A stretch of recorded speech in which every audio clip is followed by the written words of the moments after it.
What the fuck? Hvað er að gerast?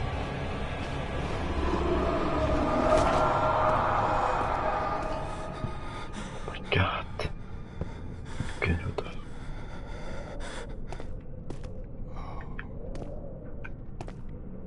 It's good, I got fucked up.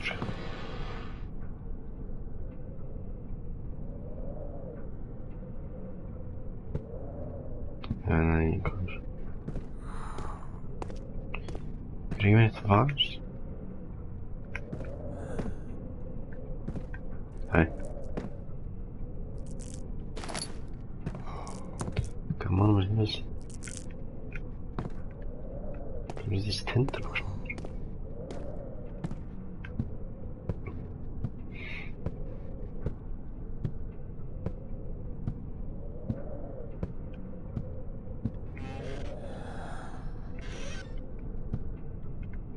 Niet man.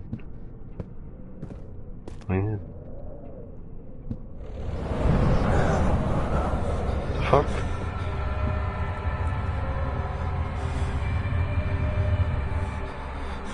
Nee.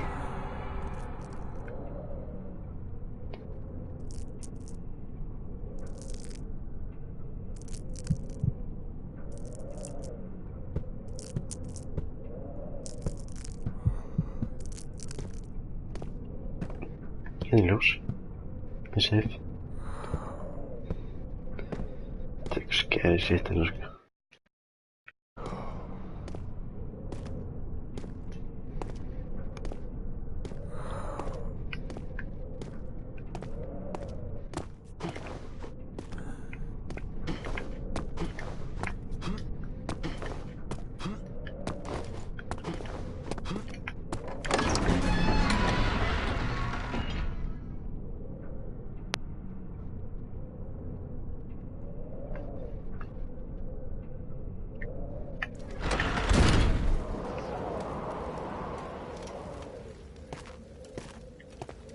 This is one of the first level that we created for the game, and it was initially part of the archives level, which we will reach in a bit. Amesia started out with a pretty different design, and when we redesigned it the maps did not fit. This caused us to split them up and scatter them out. So in the first design, after this corridor, the archives level was supposed to follow, and the room lying there now was built much later. In fact, the first designs did not have Daniel waking up with an amnesia at all, and it was actually added later on. In the first story draft, Daniel still had hidden memories, but he was unaware of this at the start of the story. However, as we redesigned things, we found the waking up with amnesia thingy, although a bit cliché, much more fitting.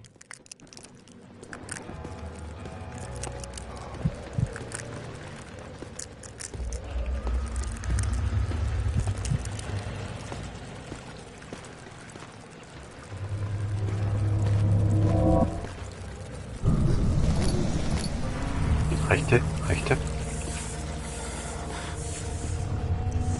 Ja, hier falsch.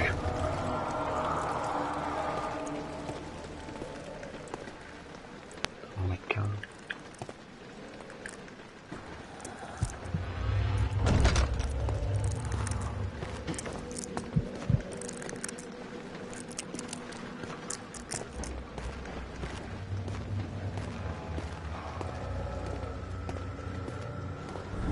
Hi there, my name is Luis Robert. I'm mostly a tool programmer and a student. The editors themselves went through a lot of design changes during the development. Not that many in visual appeal as in internal stuff, like data structures and handling. This happened mostly because at the beginning we only knew the basic stuff that needed to be in there, and as they grew in features and functionality, they started to kind of fall apart. Mostly due to my big lack of previous experience in projects like this.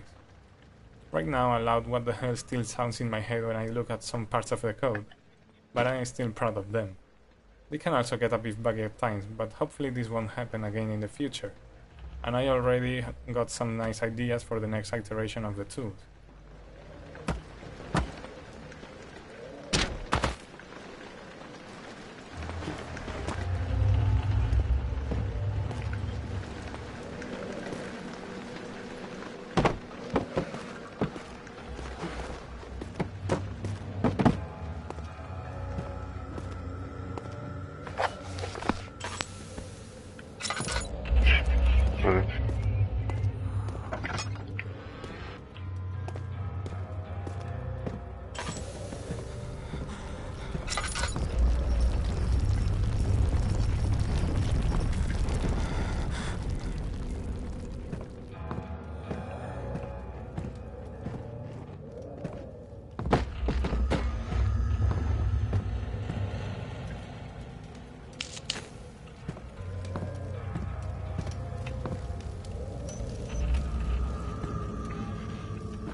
Hi.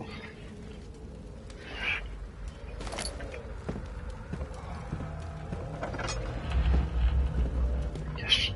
Hello everyone, my name is Mikael, and I'm the writer for Amesia, The Dark Descent.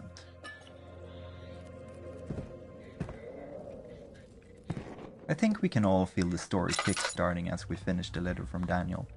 The game itself is just filled with confusion, and I think we're really doing the player a service keeping it simple in the beginning. Basically try to take your revenge on Alexander, that is the premise of the game. You don't really need to dive any deeper than that, but hoping that the player will care about the story, they have the entire game in front of them to decide if they think killing Alexander is justified or not.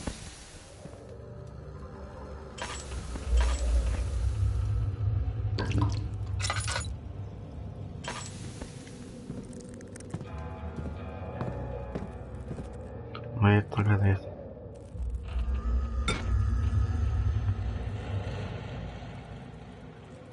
"19th of August, 1839. I wish I could ask how much you remember. I don't know if there will be anything left after I consume this drink. Don't be afraid, Daniel. I can't tell you why, but know this. I choose to forget. Try to find comfort and strength in that fact. There is a purpose. You are my final effort to put things right. God willing, the name Alexander of Brandenburg still invokes bitter anger in you. If not, this will sound horrible. Go to the inner sanctum, find Alexander, and kill him. His body is old and weak, and yours, young and strong. He will be no match for you. One last thing. A shadow is following you. It's a living nightmare, breaking down reality. I have tried everything, and there is no way to fight back. You need to escape it as long as you can. Redeem us both, Daniel. Descend into the darkness where Alexander waits and murder him. Your former self, Daniel."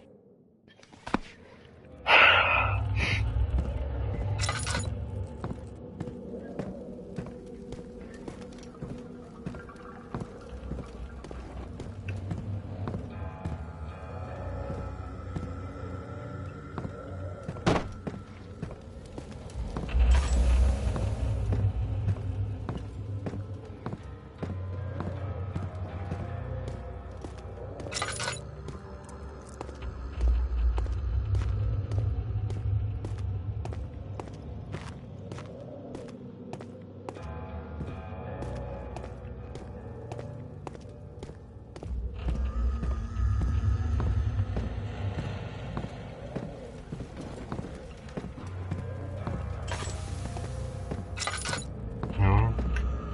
Aha.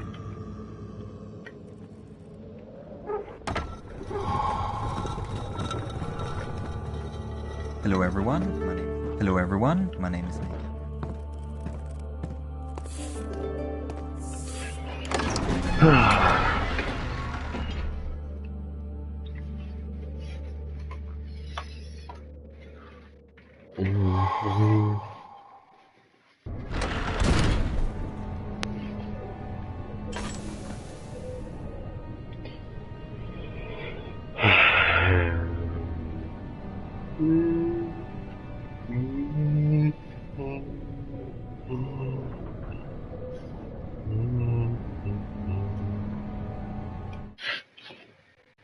Fubafu Tube.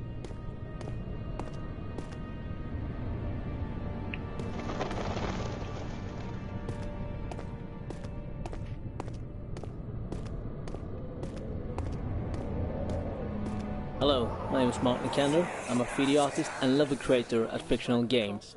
I started out as an helper during Penumbra Overture, and I was finally hired as a full-time artist in the later part of Penumbra Black Plague. I believe I have.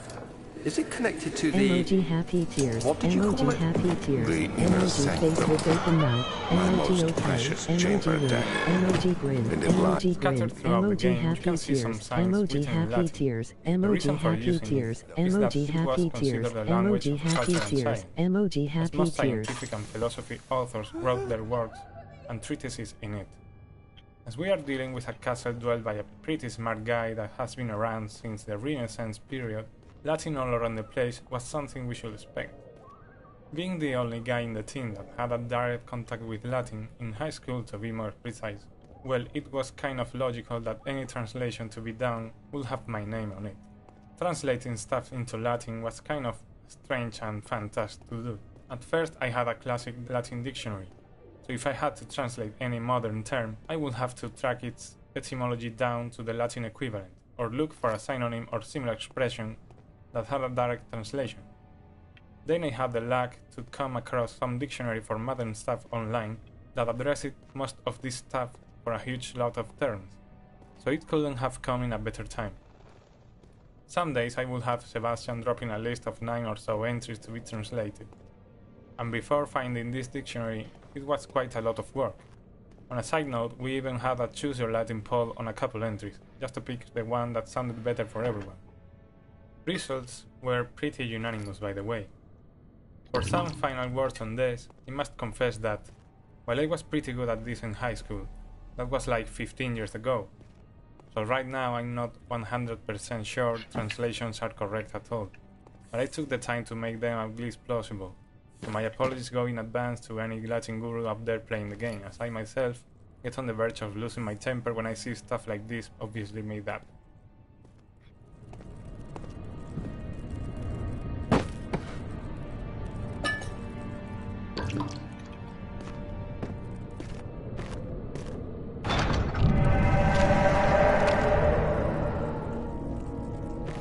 Okay.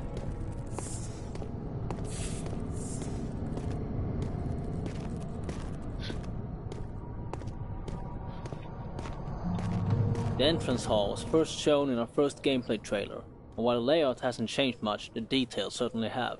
We build our levels from sets of pieces, in this case, the custom-based set. While the carefully planned set pieces made level building very easy, the levels became very similar and we had to make special pieces to the levels. Now, 1.5 years later, the special pieces make up about half of the pieces in the custom-based set, and we made changes to incorporate these objects into the earlier levels. An example of this can be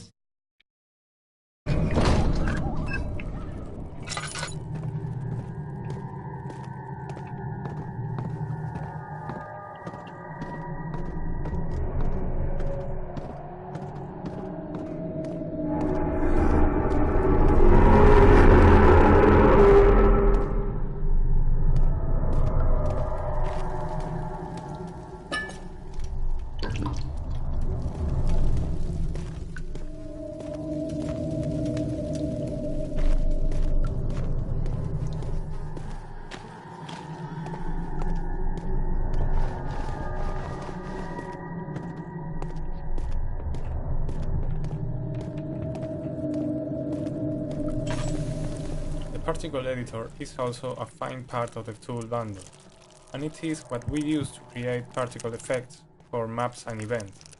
We use particles to do nice effects like the flames in torches and the smoke that comes out from them. All we have to do is add one or more particle emitters, set up some parameters like starting position and speed, and all sorts of fadings in size, color or speed. It's funny how you can simulate all kinds of effects with such simple elements.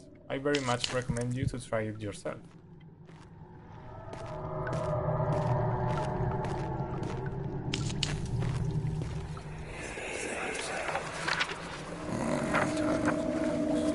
There should be more coop racks.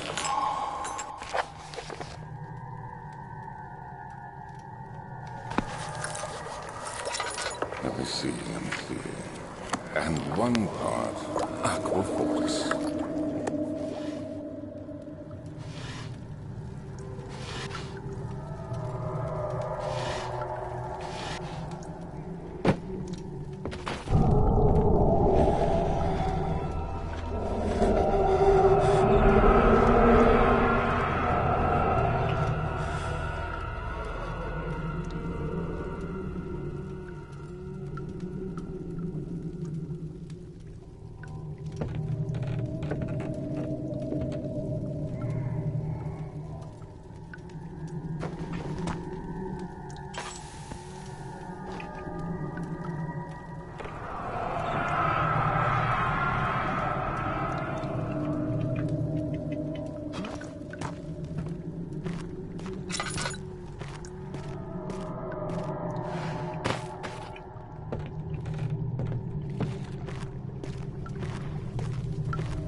particle editor is also a fine part of the tool bundle, and it is what we use to create.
To finish this little overview of our tools, I must mention the material editor, available both standalone and built into the other editor.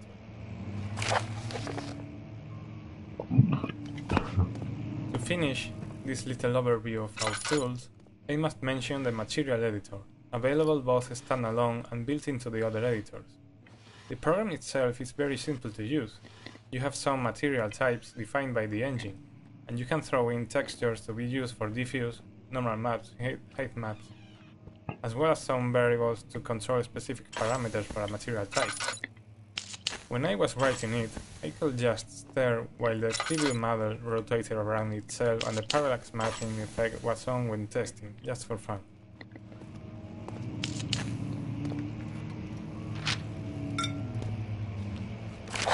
May 1839. The unflinching African sun has continued to plague our expedition, making it impossible to dig until dusk. How Professor Herbert managed to find the location in these vast plains of nothingness remains a mystery to me.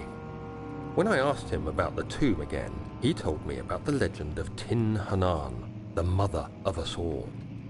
An interesting story in its own right, but I can't help feeling there's more.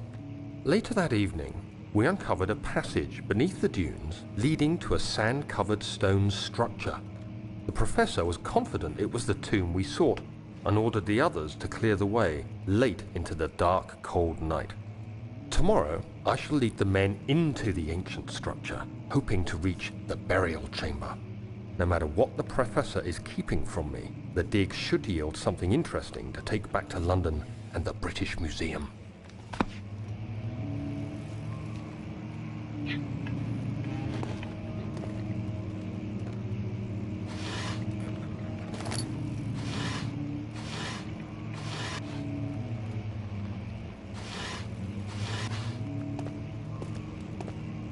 This level was changed a lot, and I think it's one of the most tweaked levels that we got.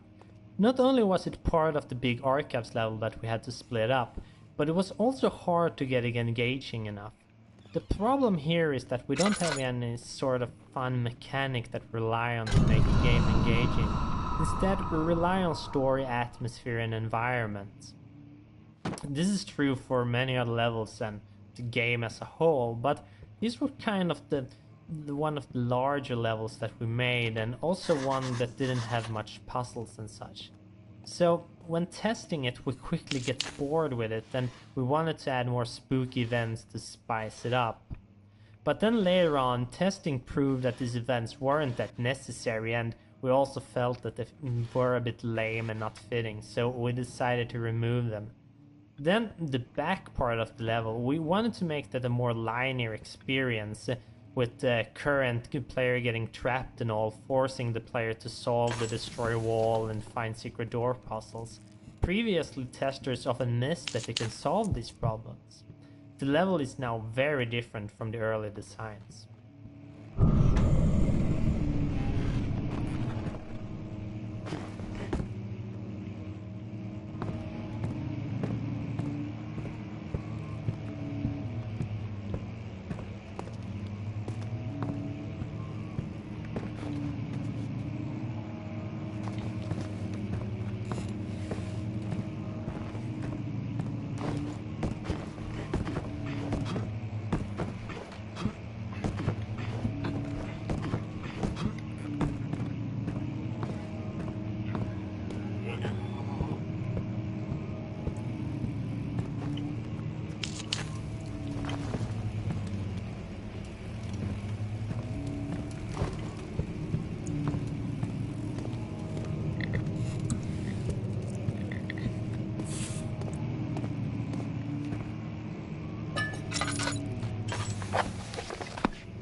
When I started writing, I had only outlined the framework for the story and the first few levels in the game design document, so I ended up finalizing a lot of material for the first levels, and then when those were done, we planned out the last 2/3 or so.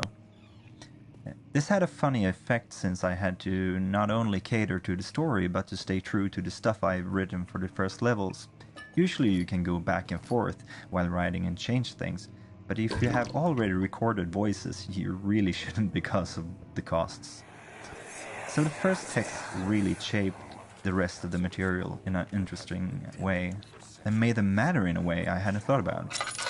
I really like how this thickens the story elements, as I am able to jump back into the material and keep using and reinforcing certain concepts. Agrippa is of course the most extreme effect of this method, which grew from a small reference to becoming one of the most important characters in the game. Here, and there. Let's get the servants working on it.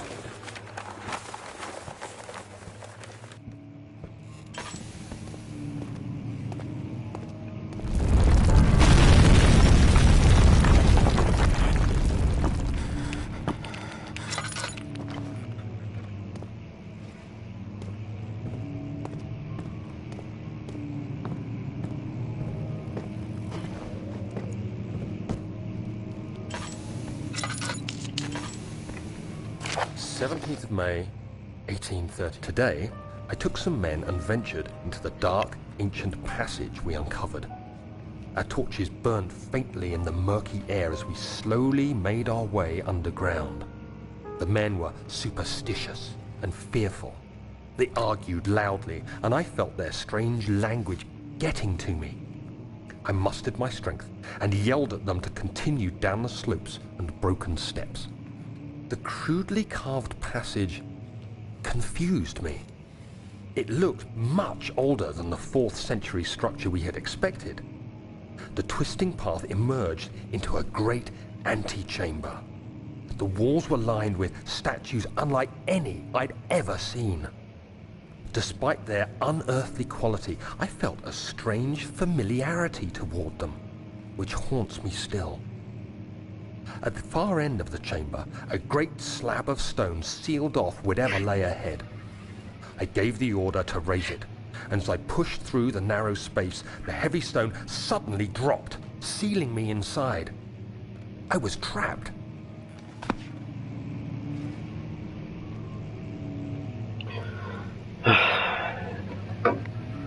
Yes.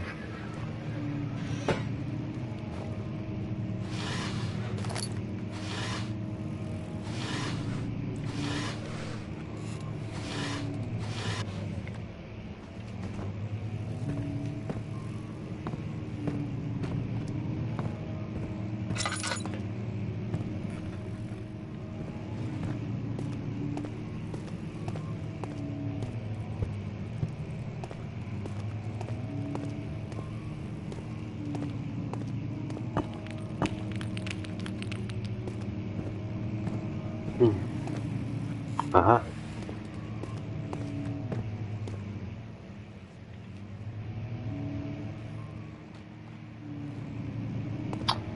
Okay.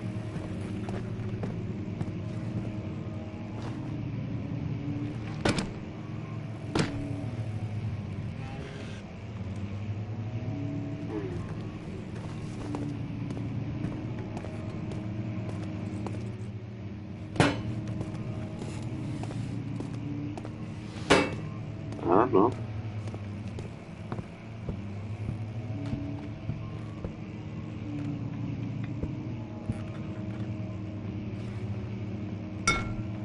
Aha.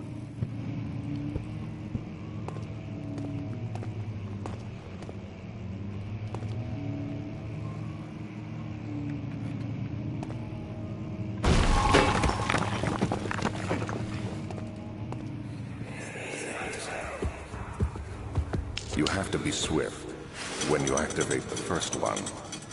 You hear that? If it stops, you'll have to start over. Isn't all this a bit excessive? You can never be too careful, Daniel.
The box abuse is real.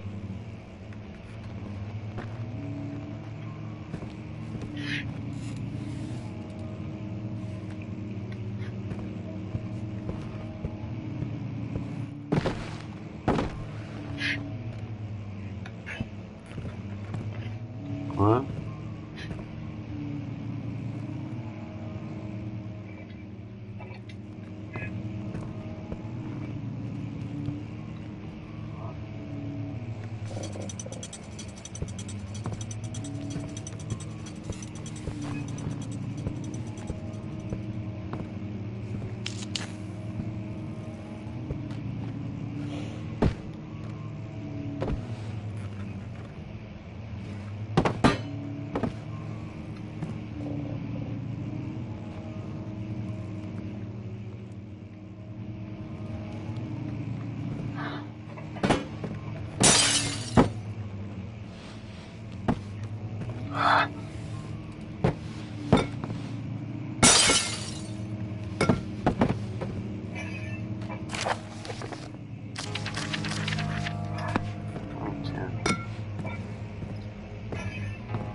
fucking...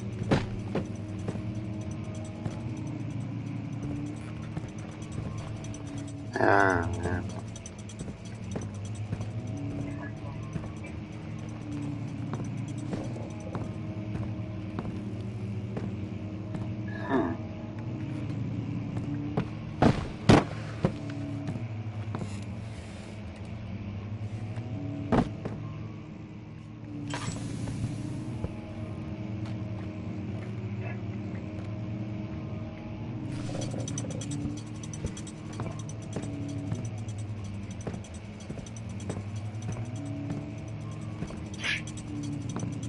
What the hell?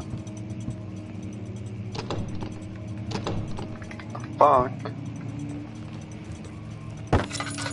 Uh-huh.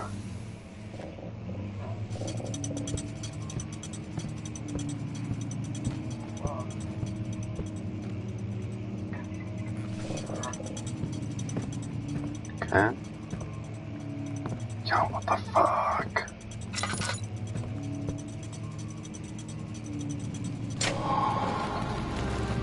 Yay.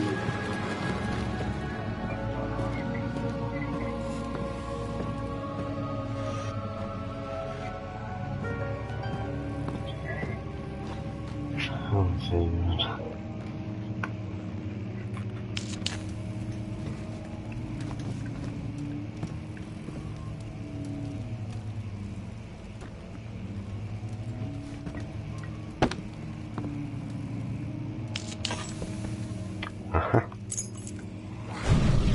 The fuck?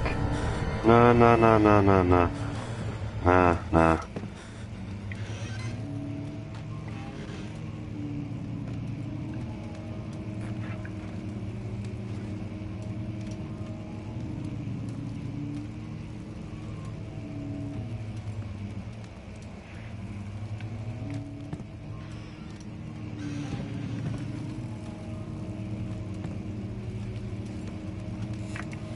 No.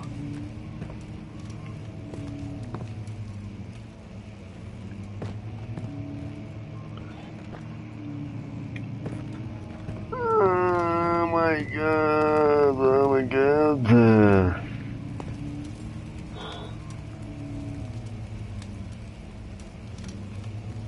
Oh my god. Hell no. To the no.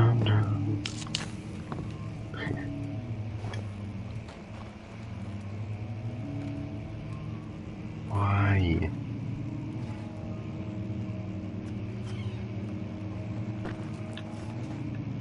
No. Oh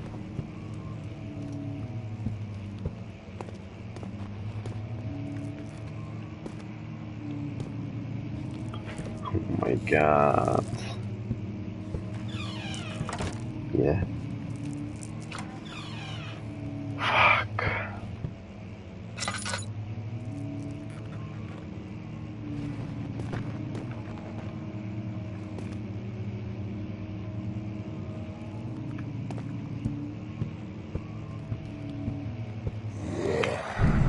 No, fuck, oh my god. No.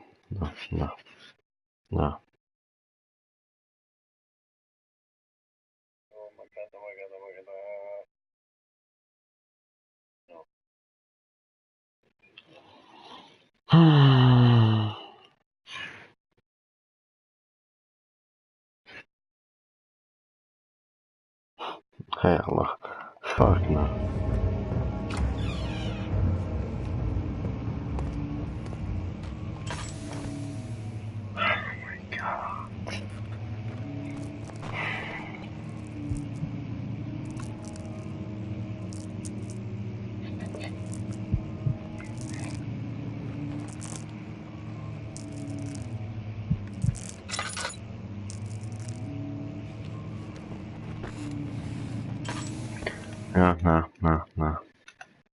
No. Hell no.